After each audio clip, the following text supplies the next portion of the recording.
Hi guys, welcome back to my channel. మన old channel అయితే పోయింది. ప్లీజ్ సబ్స్క్రైబ్ చేసుకోండి. మీరు సబ్స్క్రైబ్ చేసుకుంటారని అనుకుంటున్నా. ఓజీ మూవీ వచ్చేలోపు 1K సబ్స్క్రైబర్స్ కంప్లీట్ చేస్తారనుకుంటున్నా. దయచేసి సబ్స్క్రైబ్ చేసి వీడియోకి లైక్ చేయండి. ఇక కిష్కింధ పూరి మూవీ చూసి వచ్చా గైస్. చెప్తున్నా కదా, మూవీ మీరు హర్రర్ లవర్స్ అయితే, మీరు హర్రర్ కావాలి అనుకుంటే డెఫినెట్గా ఒకసారి థియేటర్లో ట్రై చేయండి. బాగుంది మూవీ. ఒక 4-5 సీన్స్ ఉంటాయి మూవీలో.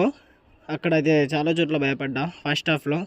ఇక సెకండ్ హాఫ్ విషయానికి వస్తే అంతలా లేదు. ఫస్ట్ హాఫ్లో ఒక 4-5 సీన్స్ ఉంటాయి, అక్కడ భయపడతారు పక్క. ఆ సీన్స్ చాలా బాగున్నాయి. హర్రర్ వర్కౌట్ అయింది ఫస్ట్ హాఫ్లో. ఇక సెకండ్ హాఫ్లో హర్రర్ ఏం లేదు, స్టోరీ ఉంది. స్టోరీలోకి తీసుకెళ్తారు, ఆ దయ్యం కథ ఏంది అది అనేసి మనకు తెలుస్తుంది సెకండ్ హాఫ్లో. బట్ సెకండ్ హాఫ్లో అంతలా హర్రర్ ఎలివేషన్స్ సీన్స్ కానీ ఏం లేవు. బట్ మూవీ బాగుంది. మీరు హర్రర్ కావాలి, అరే హర్రర్ చూడాలి అనుకుంటే మీరు థియేటర్లో డెఫినెట్గా ట్రై చేయండి. మూవీ మీకు నచ్చుతుంది. థియేటర్లో చూడాల్సిన సినిమా ఇది. ఫస్ట్ హాఫ్ కోసం అయితే పక్కా ట్రై చేయండి. ఫస్ట్ హాఫ్లో చాలా హర్రర్ సీన్స్ ఉన్నాయి, అక్కడైతే పక్కా భయపడతారు. ఇక ఫ్యామిలీతో చూడొద్దా అంటే హర్రర్ సీన్స్ ఓకే అనుకుంటే చూడొచ్చు, బాగుంది. చిన్నపిల్లలని తీసుకెళ్ళకండి, భయపడతారు పక్కా. ఫస్ట్ హాఫ్లో కొన్ని సీన్స్ ఉన్నాయి, అక్కడ భయపడతారు. చిన్నపిల్లలని తీసుకోకపోవడమే మంచిది.